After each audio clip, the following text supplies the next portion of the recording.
What is going on, everybody? Welcome back to A Certain Point of View, our Schmodown-related podcast here on the channel, where we are covering everything from the movie Trivia Schmodown. My name is Jake Berlin. I am your host, and I am joined today, as usual, from my co-host, Brian Avellino. How you doing over there, man? Excited, man. Excited. Yeah, we have a good show today. We got some cool things to talk about. Obviously, the exhibition match that happened last week, the Back to the Future match, as well as the latest teams match, the one match that we are getting per week, which was Rogue 2 and The Wicked. We'll be discussing that later on in the show, but we're going to be covering Back to the Future first. And we're not doing that alone today, as we are joined today by the Inner Geekdom champion and the Back to the Future champion, Mr. Kevin Smets. How you doing, man? How you doing, fellas? And the champion of champions, as Kaiser would. Yeah, would I was going to say, too. you left that one. That is very true. That pardon me. Well, we're talking about Back to the Future today. I wanted to focus on that. You know, of course. I got it is Star Wars Day at the taping, so yes, give it a little love. Yes, love it. Indy discovering that makes it Indiana Jones canon. That is awesome. That's a great T-shirt. Yeah.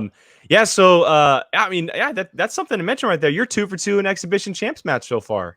Yeah, man. It's been nice to I've been keeping sharp because, I had the match with Mara that was scheduled for January 25th, and then that got moved. And then we had a couple dates on the calendar. We thought it was going to be then, and then another date, and then it just didn't work out. And then we were given the date for Tampa, and then that changed. And then we were given the date for Houston, and then that changed. So I've been kind of keeping relatively as sharp as I can. I have kind of a study regimen that I do that kind of that I take from sports when I used to coach. It's all about builds and then tapers and then builds again. Taper means like if you're training and you run 5 miles one weekend, then you run 7 miles next weekend and 8 miles the next weekend. The fourth weekend, you only run 2 miles and you give yourself a breather, right? You rest yourself. The brain works the same way. So I basically try to create this build where I build myself up, where I get all this knowledge, then I take a week off, and then I build it up. And then if it works out like it did with Spectacular, because that date was on my calendar for so damn long, you get yourself ready. Speaking of Spectacular, you have one of the only footage of my title win, which is this great angle. And I was so excited when I saw that, and I was going to show my family. And then the camera turns over to you, and you look less than happy about it. Which is it is the best angle that anyone covered. It's better than even the stream had. I was like, oh, this is great. Shocked. I was shocked more than anything of because of how it all went down. Yeah. I was like, I mean, Christian had talked about it. He considered that match being the main event match, and you don't expecting it going the way it did. And so I was just like, wow, like it just went down this way, and I just couldn't believe it. Well, I think it just makes the video even more fun. You know what I mean? That it pans over and your lady's like, oh, okay, and then it goes to you, and you're just like, damn. But you so do true. Have like one of the only great like pieces of footage. I want you to send me the raw if you can, because just for the family and stuff like that. But no, I definitely have it on my computer somewhere, so I'll definitely, if you want that, I'll send that over. That's awesome. Yeah. But that was great to see. But so you had mentioned that just off tangent real quick, you were a coach. What's your sport of choice? Well, I used to coach marathon teams and Ironman races. Like I did an Ironman race about it's a long time ago now. I'm aging myself, but in 2009 I did an Ironman up in Northern California, Santa Rosa, that area. And so so that's not my sport of choice. Like if I was taller, basketball would have been my sport of choice, but nice. I had the skills. I just wasn't tall enough, but I gotcha. Yeah. But as for coaching, I've coached a lot of long distance running, and triathlons and stuff like that, but it was all based on the same recipe. And when I brought that over into the Schmodown, and it actually worked. Like I was just like, when you're training for something and you're trying to cram in all these movies and then your match is the next day, but you're watching movies the night before, that doesn't do you any good. So a nickel's worth of advice, but I think everybody does it, is he pencils down at a certain point before your match, and you just let your brain soak it in. All that information's there, but not if you're, watching Fellowship of the Ring on the morning of your match, So, but it's been a challenge then because, I've had so many start stops, and I literally reverse engineer my training schedule based on when the match is. I say, okay, it's just like when I would coach, like, okay, we have a race on the 14th up in Sonoma. So now we got to build it. We have to have the taper that week, and then you build the schedule backwards as a coach. So trying to do that, but the dates keep getting moved, and now we're at a situation where we don't even know the dates. And I know Christian, the second the country opens up, he's going to be like, "Hey man, could you be there in Burbank on Saturday?" You know what I mean? So so what I've been trying to do is guess when I believe the match is going to be and reverse engineering it that way. But it could very well mean that day comes and goes, and I'm right back to it. So it's been challenging. This round of I have, but the reason why I've done so well in these exhibitions so far is I have done a training regimen for literally it as if I had 2 matches already this season. And not because of those exhibition matches, just my build before the first Mara date and then my build before the second Mara date that never came through.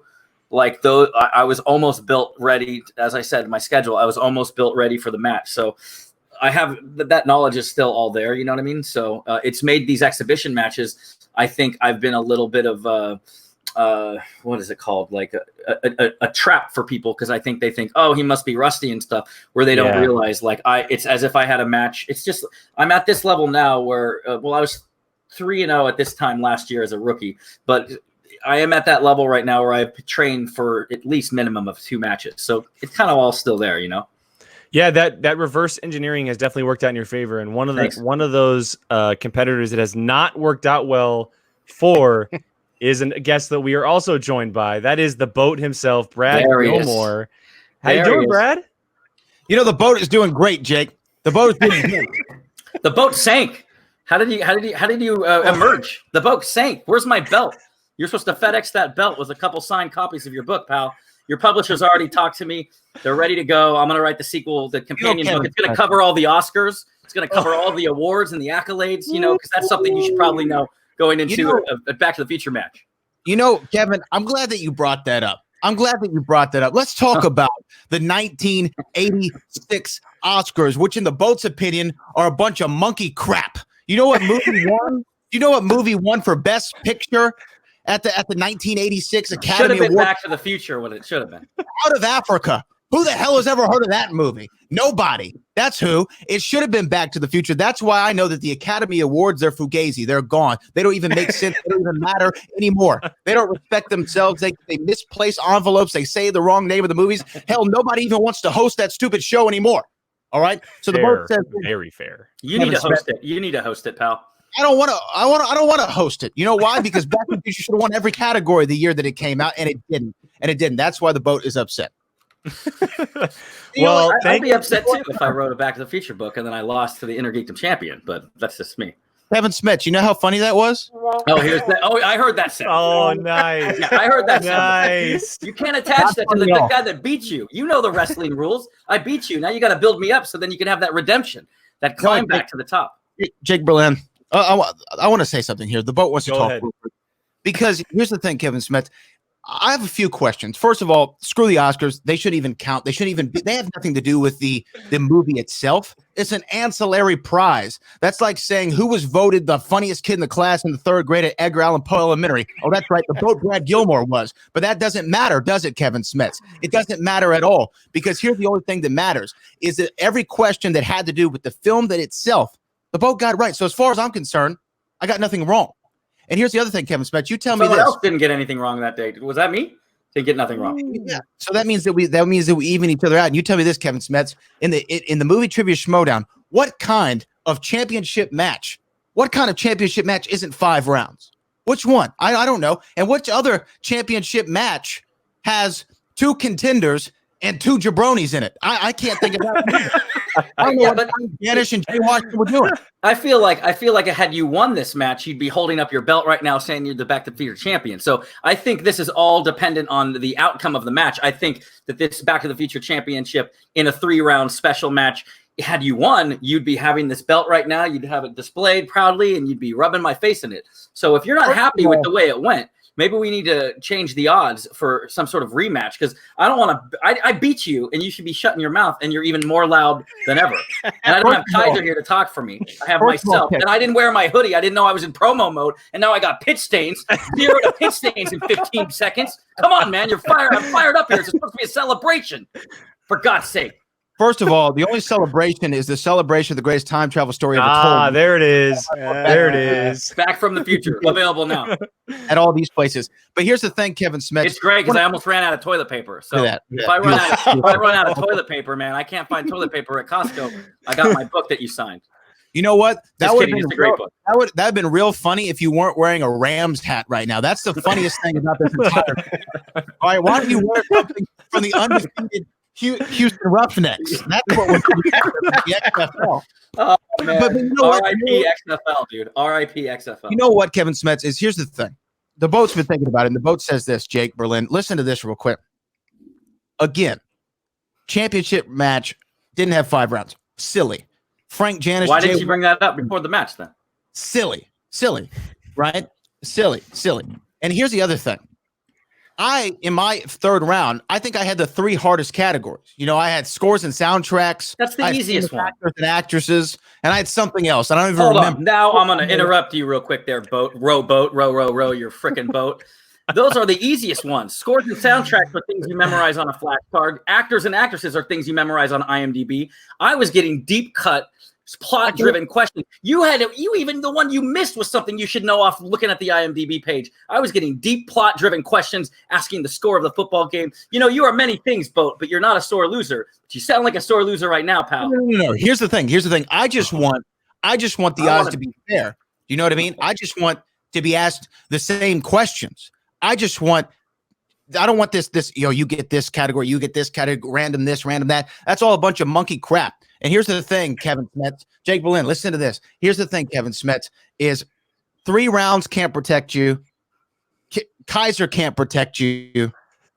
And just like Jake Berlin's ancestors, when they built the Berlin Wall, Kevin Smets, I'm going to tear you down. No, better yet, Kevin Smets, I'm going to smash you, because what I am asking for is a rematch, Kevin Smets versus the Boat, and not any kind of match, only a match where one man walks out the undisputed, reigning and defending Back to the Future champion, and that is an Iron Man match. Kevin Smets, that's what I want. Yes, Christian I like it. What I want. Christian Harloff, you heard the man. You're looking at your own grave, just like in Back to the Future 2. You're in Back to the Future 3. You're Doc Brown looking at your own grave right now, and there's nothing you can do. You could have a picture of your grave. Or you got it? Well, hold it up. There it is. Yeah. And hey, the future's written, pal. I know he changed his mind halfway through the movie, but your future is written, and your name's going to be on that gravestone. And I accept your challenge anytime you want to do an Iron Man match. Bro, you just climbed up the wrong tree, dude. You don't even know the Oscar winners. What do you think? Save the Smasher. Why don't you make like a tree and get out of here? Oh, all right. Well, there it is. The gauntlet's been thrown down for an Iron Man match of Back to the Future. All in all, guys, let's kind of get into this match here. First of all, Brad and Kevin, thank you guys for joining us. We really, really appreciate it. This is fun. This has already been a blast. It's not I Brad. gotta put a hoodie on if I'm in promo mode right now. It's not Brad. Hold on. Oh my God, you're my dream boat for sure. I'm the dream. And play my sound. What's my sound? Play my sound for them so they hear my sound. Kevin Smets. Yeah, that's me doing this to you. Do it one more time. Press it one more time. I'm not your monkey. I'm not going to dance. You already danced for me. You're not an organ grinder. What's your name, dude? All right. So all in all, let's a little bit here. Hit stains, bro. This is an ambush. I was not aware of this. Jake, we're gonna have words. Jake, talk. Damn it. No, you guys are good. This is fun. Trust me, this is exactly what we were hoping for when we combined the both of you after the match. I guess I just want to pose a question and kind of get into a little bit. How is it with the exhibition format playing these matches? When it's cut together from Nerd Chronic and everything, it looks as intense as it is. When you're playing it real time, what does it feel like? Does it feel like a real match? Is it as intense as it looks like? Just kind of, describe a little bit what it is to play that exhibition style. Well, there wasn't many cuts. I don't think really any. So what you see is kind of how it played out. The best way I can describe it, because I've been on the real stage and real matches and stuff like that. This kind of took me back a little to when I was in the fan leagues. You're doing it in the comfort of your own living room. You got earphones on. And because everyone knew it was an exhibition, we came in fired up. And when the questions were asked, we really wanted to get them right. We really wanted to win. But there was that certain level where when you're in the studio, and Brad could attest, in between rounds, especially if you're playing against someone you don't like I don't like, Brad, obviously everybody knows I hate him. So, no, but there's a little less tension involved, but like the champion of champions match, for instance, like, there was interplay, there was people making fun of each other back and forth, but it kind of felt like everybody was playing a game. But then when the rounds were underway, it was as intense as it is when you're, on stage. It's just the lack of lights, the lack of cameras and stuff kind of make it a little different. You're in your own home. So I don't feel like it makes you like, I feel like if Brad wants to go down that road and get his ass kicked in an Iron Man match, when he has the lights on him, whether it would be at a live event, although he'd probably do well at a live event, but if he was in the studio with those lights on and all of his peers around there and everybody still expecting the guy that wrote the book on Back to the Future to beat me, knowing all the experience I've had from my Don't Tell Peter moment, so I know how to crash and burn on stage and the lights, and I know how to recover from that, I think that Brad would severely probably lose. I would say over and under on the point spread, if Vegas was doing it, would be 7.5, right? Don't you think, Brad? 7.5, me the favorite. Oh, you're so funny. You're so funny, Kevin Smets. But I will say, playing the exhibition match, so I got to play two. This is the first though official movie trivia Schmodown match that I'd ever been a part of, even though it's exhibition. It's a sanctioned exhibition, I guess you could say. And I will say, I didn't think much about it until it was time to sit down in front of the laptop and do it. And I was like, oh man, this feels different. It didn't feel like I was having fun with Frank doing the rundown. It felt like a competition. It felt like pressure was on. And I made the terrible decision to not have my air conditioning on. And so, like, you guys see me during the match, I get redder and redder as the show goes on. And I think that was a combination of me actually being warm internally and also feeling the pressure of the match a little bit. Because, I mean, when Christian said, hey, we're doing a Back to the Future match, I don't even think that he asked. I don't know if he asked you, Kevin, but he didn't. I don't think he even asked me. I just saw my name on the list when. No, he didn't. True story. If we're talking backstage, I was on the list for Champion of Champions and Lord of the Rings, and I saw Back to the Future on there. And people know, and Brad knows, like I was on your podcast. We talked about it for like 2.5 hours. Like, it's one of my favorite trilogies of all time, if not maybe right up there with Star Wars. So I actually sought him out, and I told Christian, I'm like, hey man, I'll do the Champion of Champions, but you got to put me in Back to the Future, even if you take me out of Lord of the Rings. I got to be in the Back to the Future one. And he was gracious enough to put me on. So, yeah. So like whenever we were doing it, and, last second I found out Jay Washington was involved and I didn't know what his level of knowledge was. I was pretty confident that I could beat Frank. And that's like not a slight to Frank. I just beat him before, so I felt confident that I could beat him. We did a match on the YouTube channel a few years ago, maybe 2 years ago. So Kevin was the one. And I even talked to my girlfriend, the Float, the finest lady of all time. And, she floats my boat, obviously. I talked to her right before, and she was like, well, are you nervous? I'm like, no. I was like, the only person who could probably win other than me is Kevin Smets, just because I know that he's a monster. And then when that Oscars question came up, it was one of those things to where I knew it, but I didn't know it. You know what I mean? It's like looking at a test in math or whatever in school and being like, man, I know this answer. And then you start to kind of psych yourself out.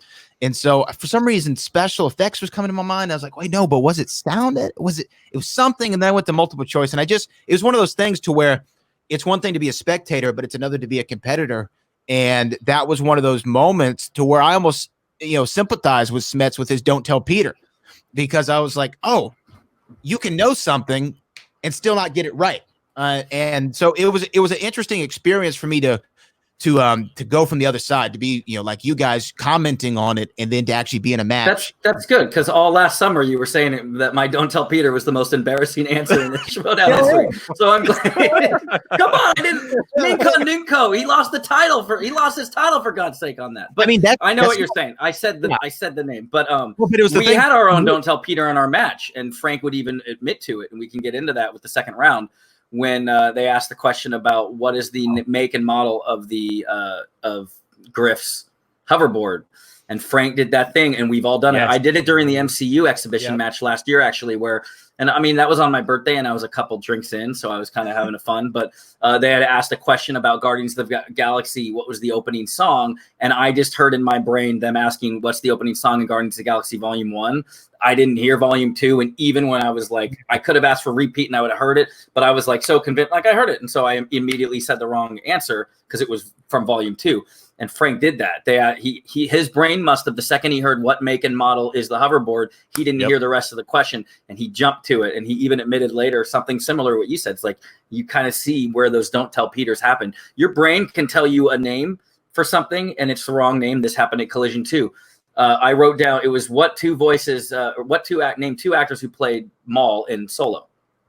I wrote down the harder one first. I wrote down Sam Witwer because I was like, let me get the harder one out of the way. And because I did that, my brain could not unlatch from Sam Witwer, and I literally could not pull Ray Park. And those are things that you have to learn how to shut your brain, reset your mind. And I think that, it's interesting that Brad, you mentioned that with the Oscar ones because, you probably could have easily pulled it. You probably knew it. I mean, usually the movies that don't get love in the Oscars, they always win sound mixing, right?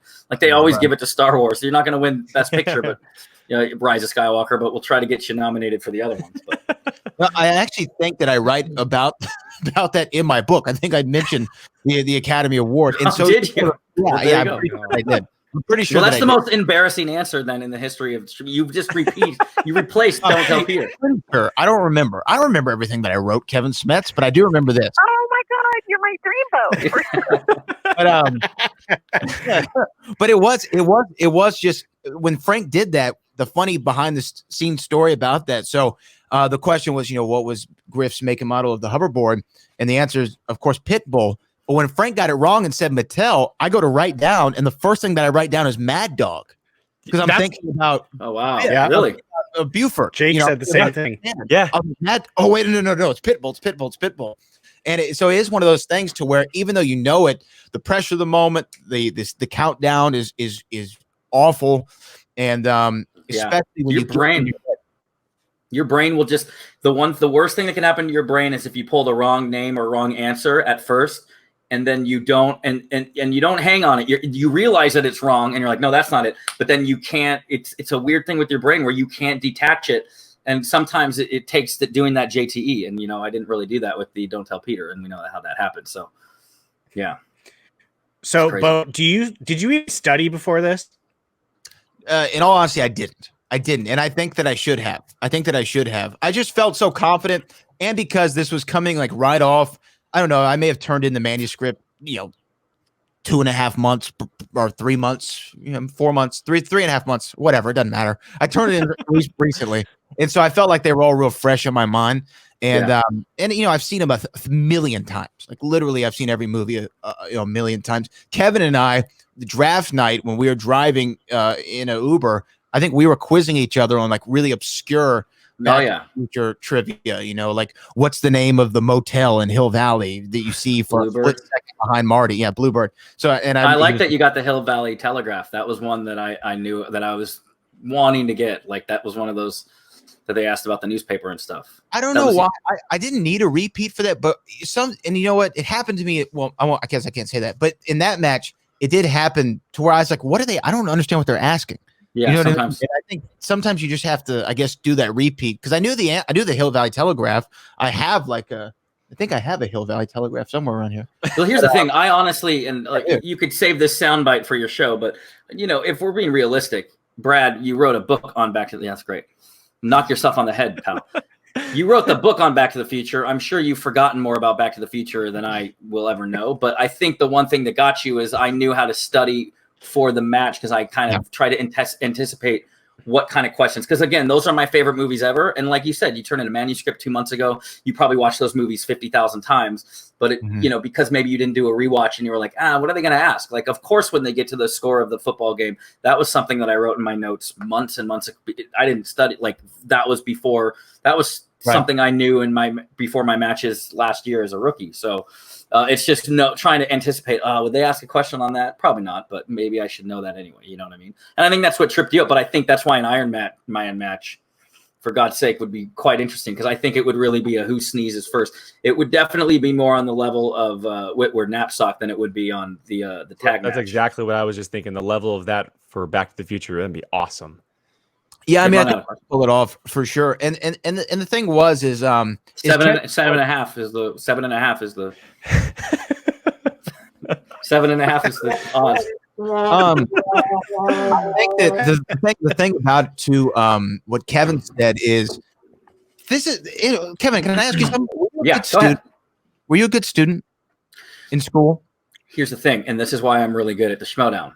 I was actually a bad student, but a great studier. So like a perfect example is in chemistry class I had in high school. They literally thought I cheated because I would dick off all semester long. I wouldn't really pay attention, but I knew that the tests were they were largely from the notes in the book. So I would take the notes and stuff like that. And the 2 nights before, I would literally take the book and I would read it cover to cover, usually 3 times, and then read all my notes. And I would go in and literally so I wouldn't work. So my whole thing was, it'll suck for 3 days, but I'll have the whole semester to chill and kind of calm down. I did it for economics in college and I did it for my chemistry class, but I would get like 98%. And they would literally be like, are you cheating? Like, how are you doing this? Because they think that I'm not paying attention the whole semester. So to answer your question, I'm a great test taker, which every time there's a match, you're basically taking an LSAT, right? I mean, different kind of questions. Interesting. The reason I asked that is because I'm a terrible studier. Yeah. But normally I'm just a good student all around. like I listen and I don't take notes. I was one of those, like I just listen and whatever. And I always do all right. And that was not me. That actually ended up hurting me, I think, in this match, because I think that I went in, I'm good. I watched it, I'm listening. I didn't do any of this studying. And I think that I should have. I mean, if I could have gone back and done it again, I would have looked over some of the ancillary things that could have been asked, like the Oscars question, just to refresh, or, certain things like that. I mean, I think if you looked at focused on everything that was happening inside the films, and I was wondering what they were going to be, what they were going to ask. And that was another thing, is just not knowing what to expect, what the categories were. Because I think some people, you might know what the wheel's going to have, or you get to put a couple slices on. Not in this case. I knew they were going to do Back to the Future 1, 2, and 3. And then after that, I was like, okay, they'll probably do some soundtracks and what else? That's so funny you say that too, because when I did a rewatch before the match, I didn't really study too hard, but because I was already in my studying for Chander's match, the Chander match. But I did a rewatch, and I remember, when you've seen a movie so many times, sometimes your attention starts to wane, and that's the challenge I'm having right now is, rewatching. Last year, I was able to pretty much watch almost the main movies. People say there's only 100 movies in IG. There's actually like 225. Okay. But Jeff Snyder. Yeah, Jeff Snyder. But it was easy last year because I hadn't seen these movies in a long time, and you're just soaking everything in. But when you start to see these movies over and over, I watched the whole catalog. I tried to for almost all my matches 7 times. So when you come to this time, where it's like, now this is the 8th time I'm watching Back to the Future Part 2. The one part, Brad, that I stopped really paying attention on was the 1985 scenes, alternate 1985. I think it was just right in the middle of the movie. I had other things, and I was just, that's when you start checking Twitter and you're not really paying attention. So when I landed in the match and I got alternate 1985, I was a little nervous because I was like, this is the one thing where I wasn't really paying attention. So I was glad I pulled Bifco. Because I know Bifco, that it's Bifco, but watching the movie, I don't remember in that last stretch of watching the movies seeing the Bifco with his picture in front of the giant things. Yeah. So it's funny how the challenge is when you're watching something, your attention can wane for just a little bit where you miss a who said it, or you know what I mean? It's this pressure of why especially now that you see with Back to the Future, they were going deep, just like IG where they're going deep, whereas in singles, maybe it's not so deep. So you could have a general knowledge of all the movies. And I contend, I've said this on Backstage, I think that IG is more work, but singles is harder. Singles is harder because you need to know everything, and I don't know how they do it. They're amazing over there. But Inner Geekdom, because you know what you need to do, I think it's harder work because you need to know the score of the UCLA game. You need to know the name of the newspaper. That's no. I had buddies that watched Back to the Future casually. I sent them the link. Sorry, I cheated on Patreon. I sent 2 of my friends a link, but they said they got like one, or they said this is how. I like how you're the sound design of this. Yeah, but, they literally said they got like 1 or 2. One of my friends who's seen the movie and loves the movie. He's like, he got like 1 or 2 right, and that's how skewed our brains are, Brad. We know way too much about these movies, man. Yeah, it's also funny you bring up the Biff stuff, because I don't know why none of us got the steal. How? That's right. Cannon's Pleasure Paradise Hotel and Casino. I don't know how we all missed that. And it's funny is in Frank and I's. So we did a Back to the Future match before. I don't know if one of y'all have seen that, but in the one before, we both got the Biff Tannen question wrong there too. You did, yep. And I said Biff Tannen's Pleasure Palace, I think in that one, it's Pleasure Paradise. So that was one of those things. It's like, how did we all got it? Yeah. I didn't know what they were looking for. So I forget what my steal up, what did he answer? You said Palace, so it was wrong, or whoever said Palace was wrong. I think it was Jay. And then we all wrote, and I wrote Biff's Pleasure. Oh, I just wrote Pleasure Paradise. No, we all like added to it. So like Frank was Pleasure Paradise, I was Biff's Pleasure Paradise, and then yours was Biff's Pleasure Paradise Hotel and Casino. That's right. That's right. All forgot it. Every one of them. Oh, man. Just kept getting longer. Right. Yeah, so this is definitely one of the matches that I could say, as being a patron for a long time and having the exhibitions, is probably up there as my all-time favorite. Wow. Yeah, it's because of the back and forth that all four of you guys had as the match was going on, and I think a lot of it has to do with the setting, obviously, and we talked about that. But it's also the subject and how you guys had mentioned how deep cut they are, because it's about one set of movies rather than just being Inner Geekdom. It's about one set of movies. And we talked about it last week, how great the writers are at writing these questions and how far they go sometimes. Yeah. And you had mentioned how your friends only got one or two questions right. Brian and I are watching this match, and we maybe got one or two questions right too. And that's just like, they're just that deep of cut. And I've seen the movies a million times. And, our logo is based off of Back to the Future, and I love the franchise, but they're so deep cut that casual fans aren't going to recognize any of that stuff. It did surprise me, some of the things that they went to. I mean, even the locations, like was it the Pine City Stage and 1620 Riverside Drive? I mean, some of those things. I wasn't 1640, bro. It's 1640 Riverside Drive. You said 1620. Well, I misspoke. It's 1640 Riverside Drive. No, you didn't misspoke. You didn't know it. You didn't know it because you went down. It's a block past Maple. Yeah. Wait. That's John. Who the hell is? It's one of my favorite lines in the movie, by the way. When he says, "Who the hell is John F. Kennedy?" So what's great is in Houston, the main airport is called Bush Intercontinental, and to get there, you have to go on John F. Kennedy Drive. So when you exit John F. Kennedy Drive. Nice. Every time. Like, it's always my dad who drives me to the airport, because he's retired, so he likes to drive me to the airport. So he drives me to the airport. I always say, who the hell is John F. Kennedy? Whenever we get on this thing, we never know what I'm talking about. But remember, halfway through the match, I think I started laughing. It was not even my turn. I think it was Jay's round, and I just started laughing, and I was like, "This is how good those movies are." Is like even the answers to the questions make you laugh because you're thinking of the movie. You know what I mean? Like, this is so fun. Well, that scene when they're at the Baines dinner table, is so cool. Like, this is one of my favorite scenes in the entire franchise. And when Marty's future grandfather says he's an idiot, comes from upbringing, his parents are probably idiots too. Yeah. It's my favorite line from all the movies. So cool little tidbit. And I know, Kevin, you gotta get out of here quickly. Yeah, no worries. We'll get you out of here in a second. But cool little tidbit. Brian just watched the trilogy for the first time last year. No, that's great. He had never seen them before, and he was able to get them. Unfortunately, he wasn't able to watch them on like HD or anything because I didn't have them on Blu-ray and they weren't on Netflix yet. But he watched them for the first time just a few months ago. What do you think, man? I mean, they're as good as people hype it. What's the score of the football game? What's the magazine on the inside of Gray's Sports Almanac? Do you have the Gray Sports? There it is. You just pulled it. Yeah, is Ooh La La in it or what? Nice. It just has the best. I bet they got to have Ooh La La magazine too. They do. It's funny though. Like, wait, look at this. I literally just flipped to a random page. I'm not even joking. And the top, I don't know if you can see it. Football there scores. It is. There it is, 1920. Nice. And you can look it up online. But the reason I knew that is I really was so curious about how accurate they were about the dates.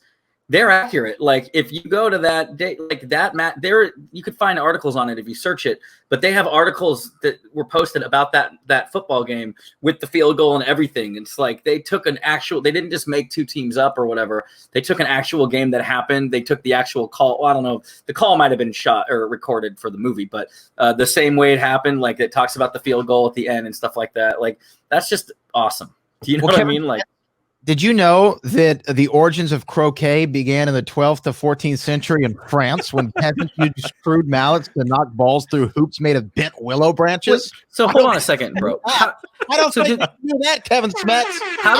Did you know that?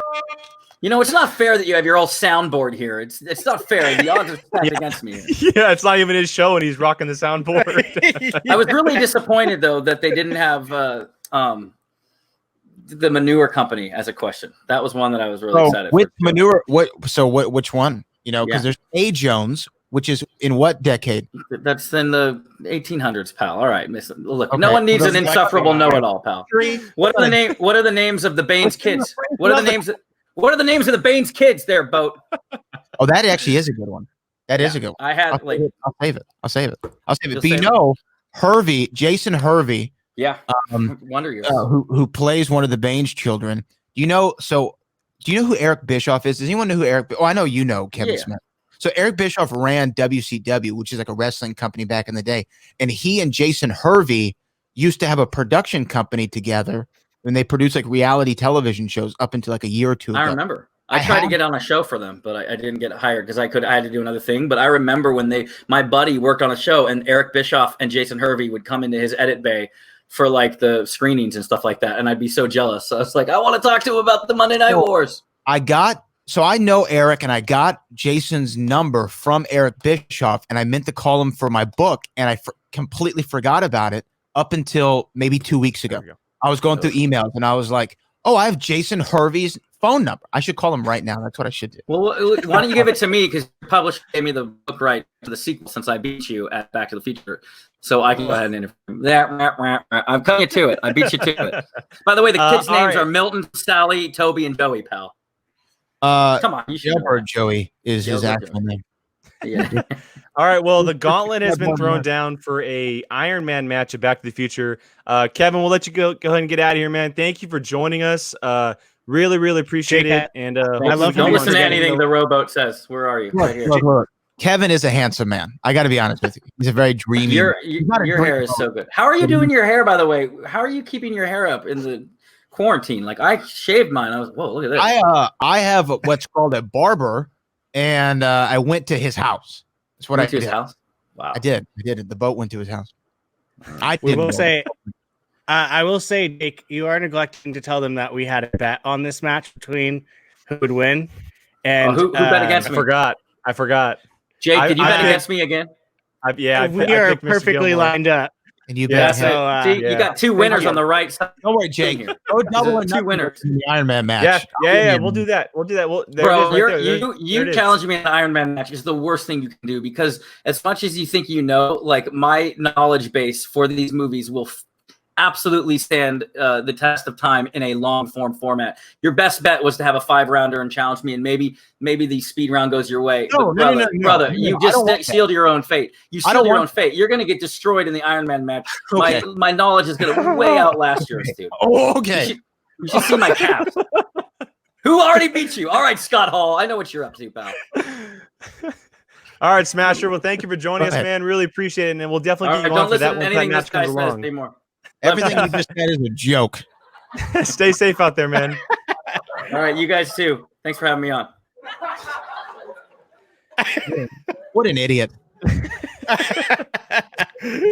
What's going on, man? How you doing? Man, I'm good, man. I've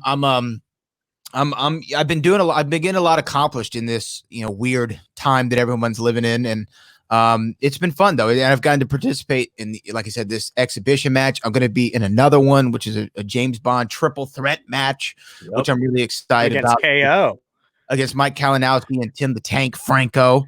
The boat's going to be in there, or the boat is going to be in there, and I'm excited, and I also get to call the Rocky Championship match between. Oh, that's awesome! And John Roca.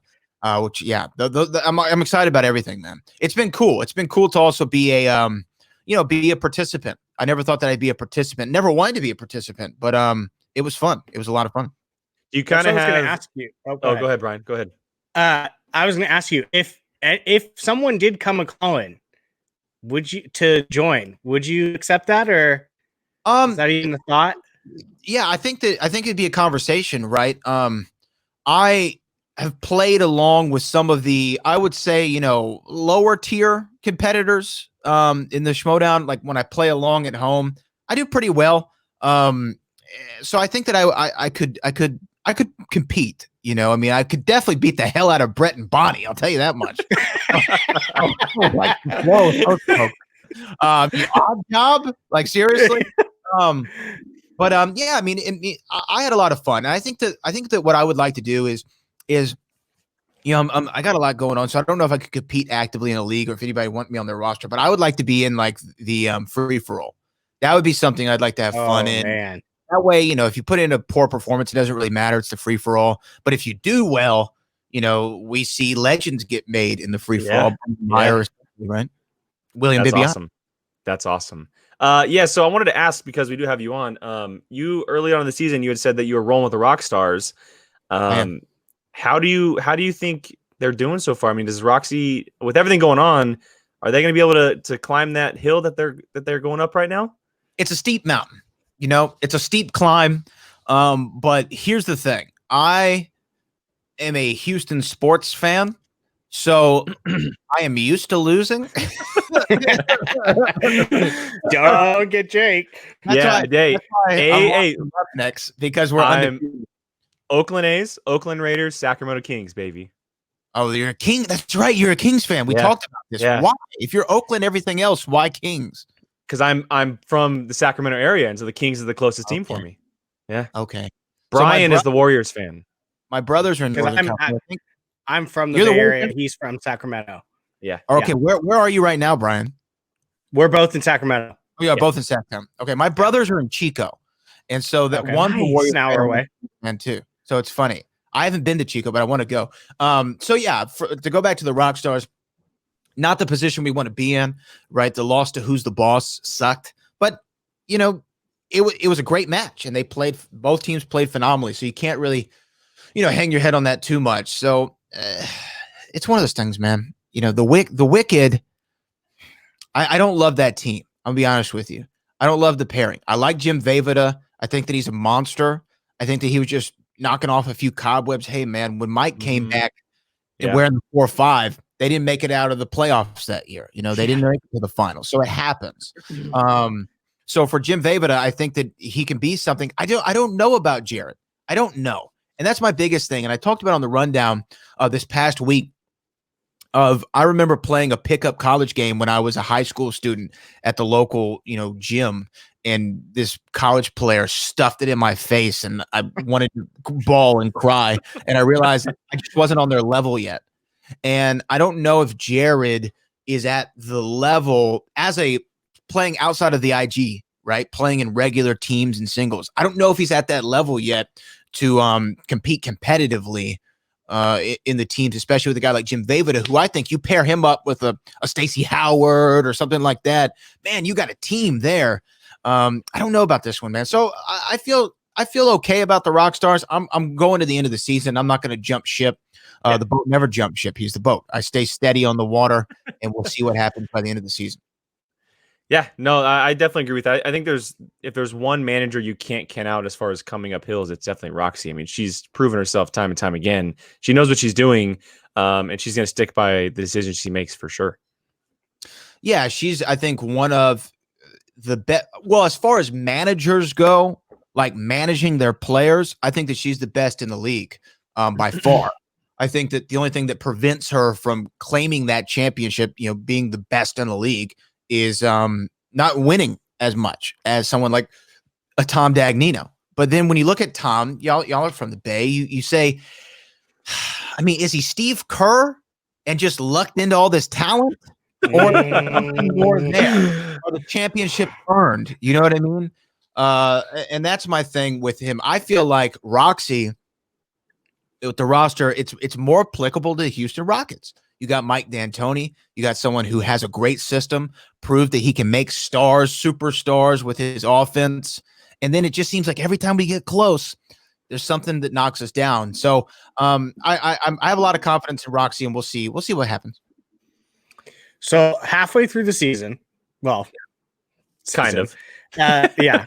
And seeing how standings are, who do you think so far is the standouts other than Rock Stars? Maybe.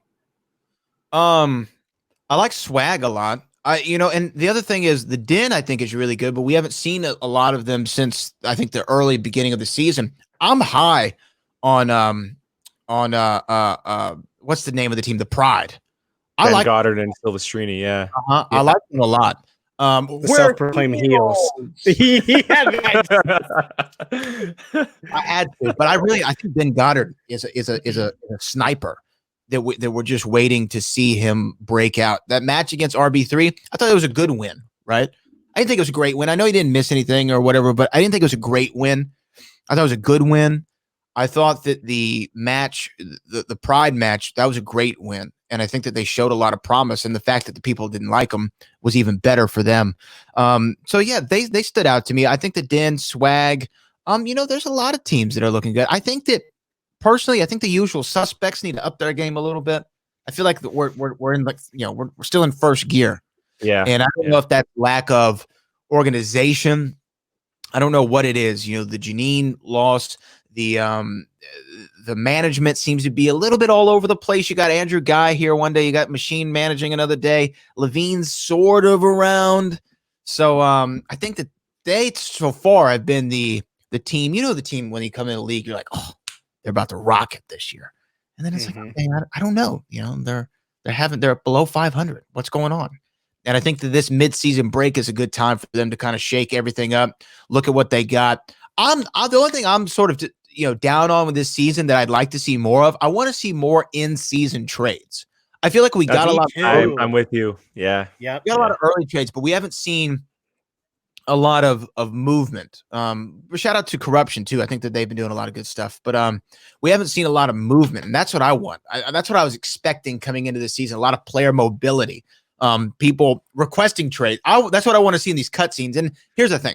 It's hard to judge the season because of everything, right? I mean, we don't know where we would have been at this point had the shooting schedule remained the same and live events or whatever. So it's hard to fault anything, but that was the sports element that I'm always loved the most. Every time free agency is coming around, I have my notifications turned on Twitter for woes. I want to know everything that happens as soon as it happens. So that's what I was really looking forward to is, seeing cut scenes of somebody walking into their manager's office and demanding a trade, or, hey, we just traded you to this, and that. The kind of backstage drama is what I was looking forward to a lot. So, I forgot what the question was, but that was my answer. No, you're good. You're good. I do want to shift gears a little bit and get away from the Shimoda and talk a little bit about Back for the Future. I know that you've been talking about it like crazy, but the response seems to be off the charts. Everyone in the community, I see all the Twitter retweets and everything. Everyone's loving it. How are you feeling about it so far now that it's out in the world? Man, I was a little nervous, I guess is the word. I don't know, maybe anxious for it to come out because you never know, right, what the reaction is going to be, how people receive something, and to get so much positive feedback so far is great. And I'm really happy with how it turned out. It was meant to not be there. I mean, there were other books about Back to the Future, right? There's the Cassine Gaines book, We Don't Need Roads. Shout out to Cassine, who's a supporter of mine, and I of his. There was a lot of great books out there. I just wanted something that felt like a celebration. I'm not like someone who's big on talking about the drama and then this happened, then this person stabbed this one in the back. I didn't care about any of that. That wasn't what my angle was. My angle was this is a celebration of what I feel is the greatest trilogy of all time, the greatest pure trilogy of all time. I don't think there's an argument, but I think it's the overall greatest trilogy of all time. And all the love that I've especially gotten from this community. I mean, you both at the top of the list and so many others. It's been awesome, man. I've been humbled, by the reaction, and for it to be #1 bestseller on Amazon. Didn't expect that to happen. Yeah. So at one point we held in all categories. 3. Yeah. And we held #1, 2, and 3. So the Kindle, the hardcover, and the audiobook was #1, 2, and 3. And you just couldn't really ask for a better response than that. That's awesome. That is awesome. All right. Before we really get you out of here real quick, I want to ask one question. Yeah. Your Houston Astros, man. Yeah. What is the deal with these Astros? What is going on? Well, I will answer your question as I place the 2017 World Series. Here we go. Oh, no. Here's the thing. And Brian, you're a Warriors fan. You always need a team to root against. And the thing is, people hate winners. They hate people who succeed. And the Houston Astros are winners. We also hate cheaters. Well, here's the thing. Cheating is a relative term. You know what I mean?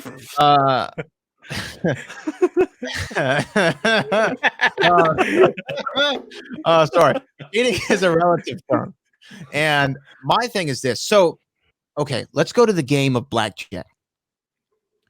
When you go to the Las Vegas casinos, which I frequent, not as much as Michael Jordan, but I frequent them. And when you go there and you're sitting at the blackjack table, sometimes you want to get, your what was the name of that movie of the guy actor that we can't talk about anymore? Is it 21? 21. Yeah, 21.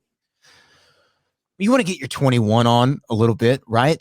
You want to feel like a rounder. You want to get your card shark game up. So you kind of start counting the cards. Okay, if I see a card below 10, that's a +1. If I see a face card, it's a -1, or however the system works, right? That's using your brain, right? It's using your brain. You're not cheating. You're using your brain to get what? An advantage. That's what you're trying to get. You're trying to get a competitive advantage over the dealer, over the house, so that you can win more money. The Houston Astros, they used their minds.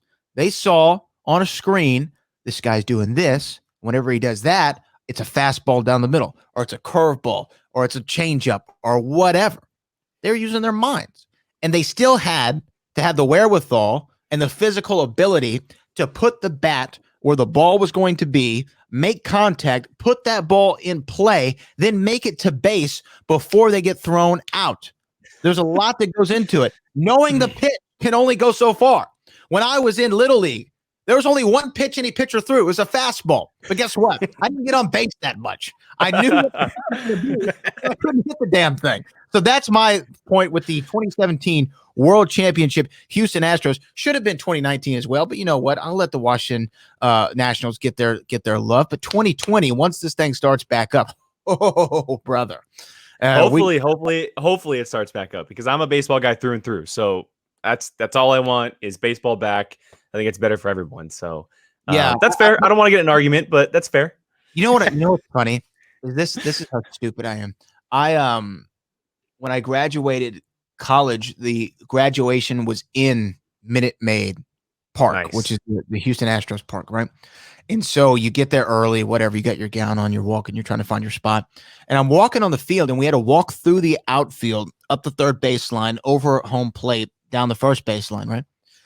So when I walked to the outfield to the third base, where third base would be, I kind of looked. I was like, that doesn't seem that far to me.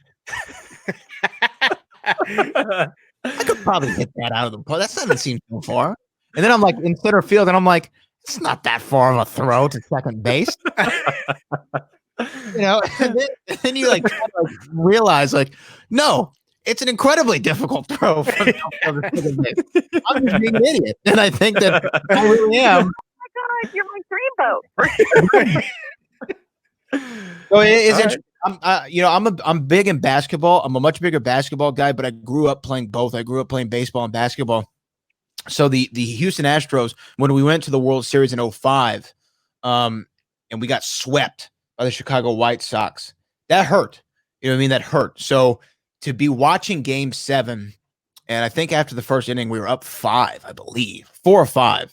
After the first inning in Game 7 of the World Series, and you had Lance McCullers walking everybody or hitting everybody, and bases are loaded. Somehow we find a way out of it, and to go through to win that game with Charlie Morton on the mound and throwing that, Jose Altuve throwing that guy out to Yuli Gurriel. It was a great moment for the city. So what's so funny is no one in the city has turned against the Astros. Nobody. No one's surprised. Yeah, not surprised. Because we're all like, so what? And you know what? Screw the Boston Red Sox. That's who we should be mad at. Oh, no. That's his team. That's his team. That's my team. Well, you know what? They're a bunch of cheaters. That's No. Alex Cora. That's who we should talk about. Let's just ban him from the game, and then let everybody else go back to. He got his slap. He got his slap on the wrist. Yeah, slap on the wrist. He got like a flick on the knee. But the only thing I hope that it doesn't do, Jake and Brian, I hope that it doesn't hurt guys like Justin Verlander and Jose Altuve's chances at the hole. Yeah. You know what I mean? Yeah. Especially Verlander. And I think that he'll probably skate by it because he wasn't batting. He was the pitcher. So I think that he'll skate by it. But Jose Altuve is such a phenomenal player. And I believe him when he says he had no part in it.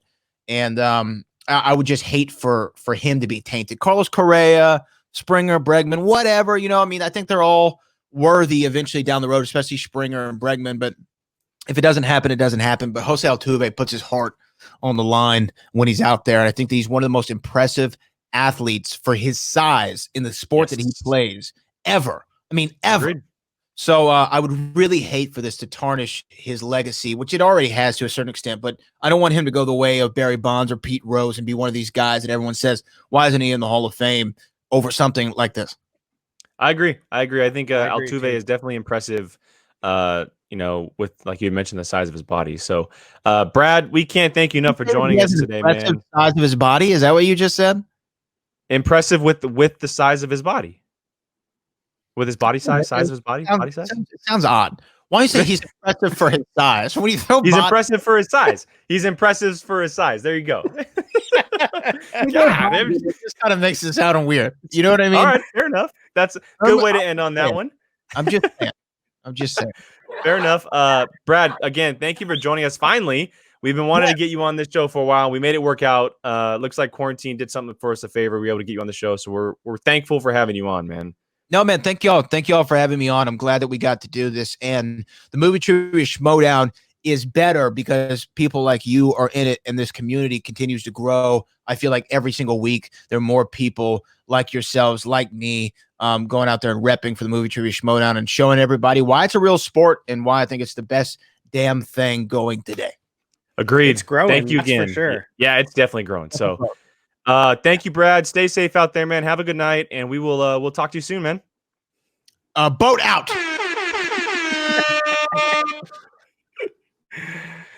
Well, Brian, there it is. What a show. What a I literally show. have cramp in my side from laughing so much. Yeah, that I mean, fireworks. Obviously, as soon as Brad came on, they were just right after each other. And this is exactly what we wanted to do. We knew that doing this would have given this as the opportunity because the match was so good between the two of them, right?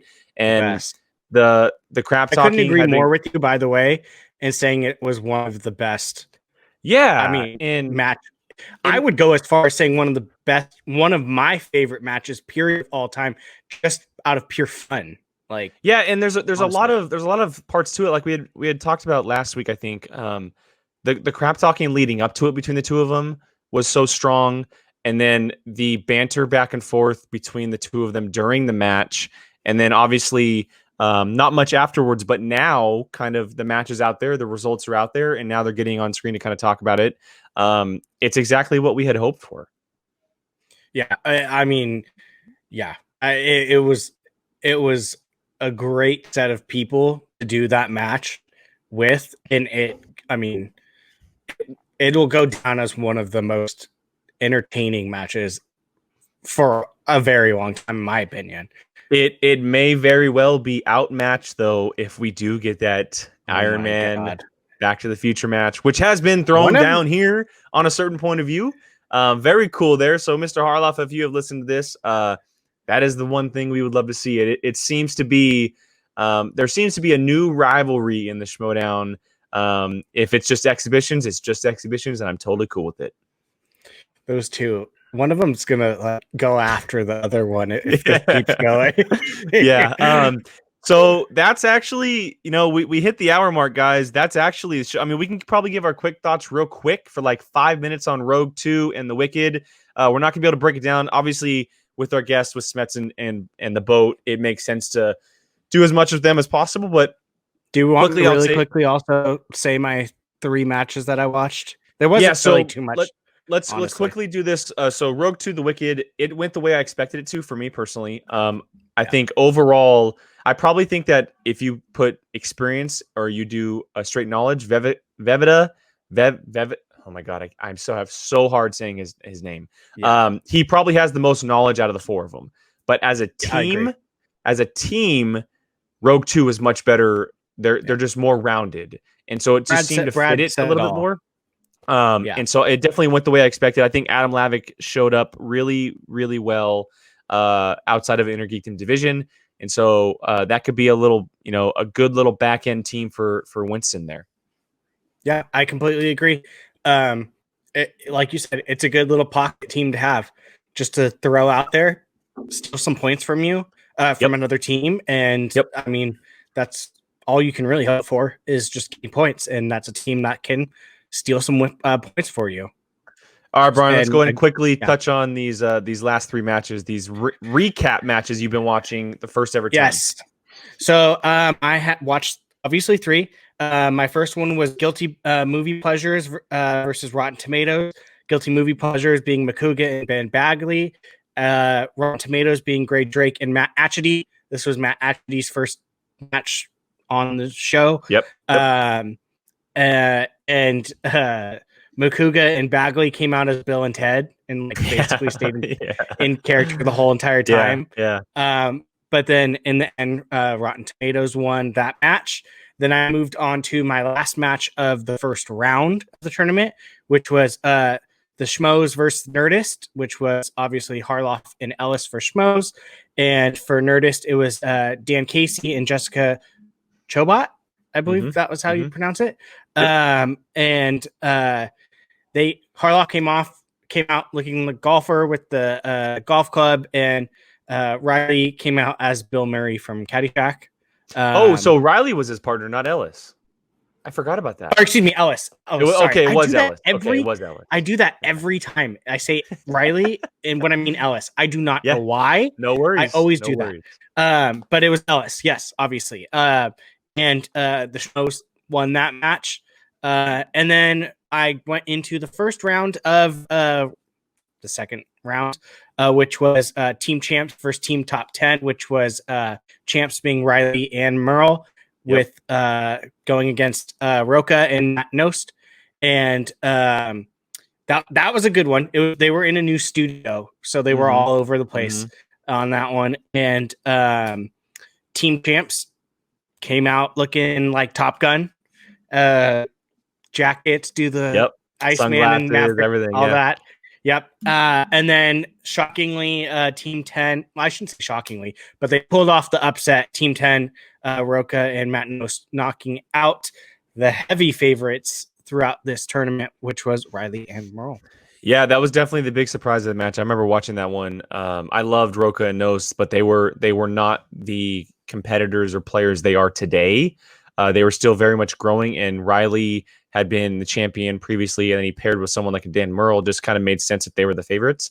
But definitely a cool little upset there. Yeah, those are cool matches.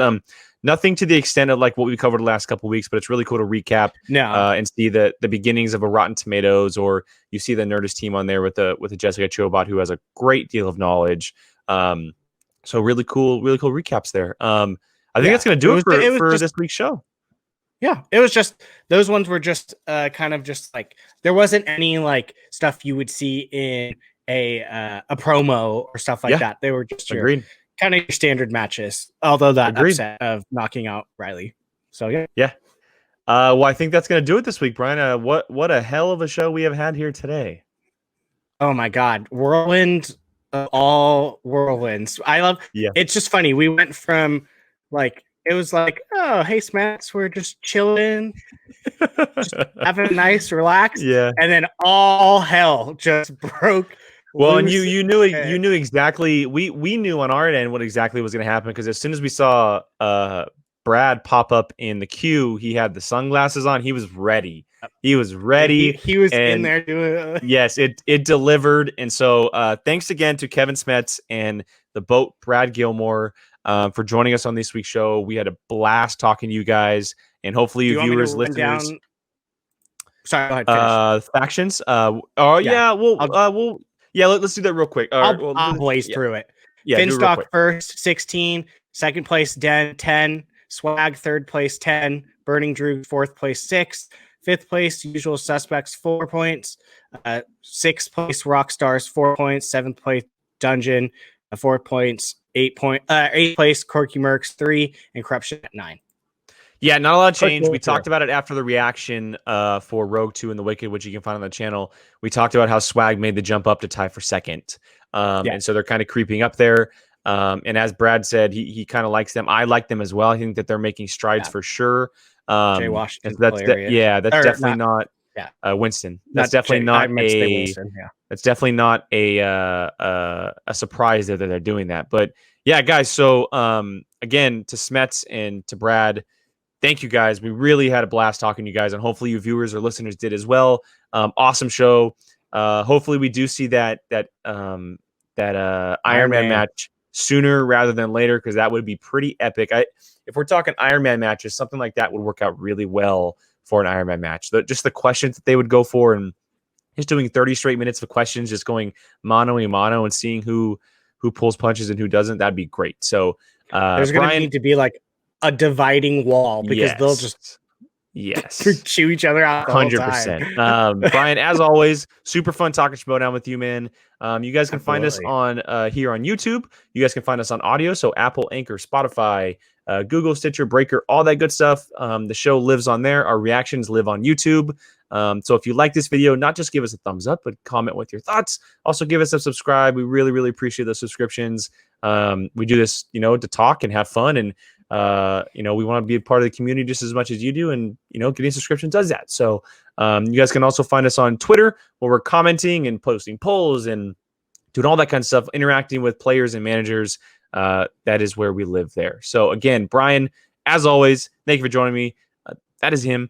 I am Jake. This is a certain point. Happy May the 4th. Happy May the 4th. You are correct. This will come out on May the 5th, but happy May the 4th, because we're recording on Monday, and we will see you guys next week.